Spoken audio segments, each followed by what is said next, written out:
Sebelum proklamasi kemerdekaan bangsa Indonesia dikumandangkan, ada serangkaian penting peristiwa yang menyangkut perjalanan bangsa ini dan merubah sejarah bangsa Indonesia.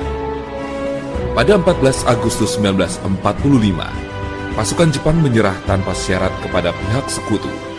Berita ini diketahui oleh kalangan pemuda bangsa Indonesia di Bandung pada 15 Agustus 1945 melalui berita siaran radio BBC London. Pada 15 Agustus 1945, Insinyur Soekarno dan Dr. Andes Muhammad Hatta baru kembali ke tanah air memenuhi panggilan Panglima Jepang untuk Asia Tenggara, yaitu Marsekal Terauchi di Saigon, Vietnam.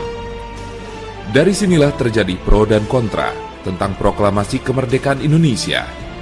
Golongan muda ingin cepat-cepat dilaksanakannya proklamasi kemerdekaan Indonesia, karena hal ini merupakan hak dan masalah rakyat Indonesia sendiri tanpa bergantung pada negara atau bangsa yang lain.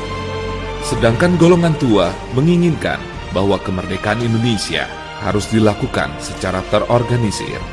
Misalnya, dengan pernyataan dari bangsa-bangsa lain, dengan melampirkan tanda tangan, dan lain sebagainya.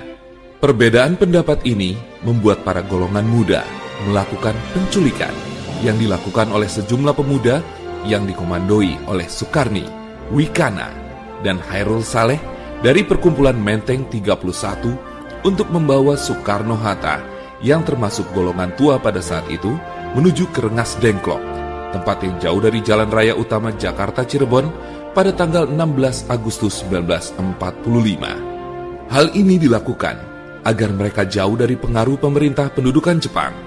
Saat itu, di Jakarta terjadi pula perundingan yang sangat sengit antara Ahmad Subarjo yang mewakili golongan tua dengan Wikana yang mewakili golongan muda. Dan akhirnya tercapai kesepakatan bahwa kemerdekaan Indonesia, proklamasi kemerdekaan Indonesia harus dilaksanakan di Jakarta. Akhirnya, Soekarno dan Hatta dijemput di Rengas Dengklok untuk menuju rumah Laksamada Tadashi Maeda yang berada di daerah Menteng. Naskah proklamasi akhirnya dirumuskan oleh Insinyur Soekarno, Dr. Andes Muhammad Hatta, dan Ahmad Subarjo. Banyak pertimbangan sebelum tercapainya kata sepakat mengenai kepastian isi dan redaksional dari naskah teks proklamasi. Setelah disepakati, selanjutnya Sayuti Melik yang mengetik sesuai dengan naskah yang telah mengalami berbagai perubahan yang akhirnya disepakati tersebut. Penyusunan teks berlangsung hingga dini hari pada tanggal 17 Agustus 1945.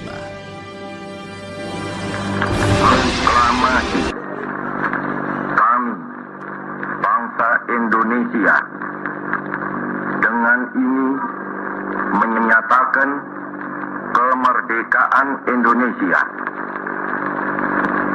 Hal-hal yang mengenai pemindahan kekuasaan dan lain-lain diselenggarakan dengan cara saksama dan dalam tempo yang sesingkat-singkatnya. Jakarta, 17 Agustus 1945, atas nama bangsa Indonesia, Soekarno-Hatta. Indonesia.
Sersan Dede menyerang dari sini. Siap. Siap. Siap.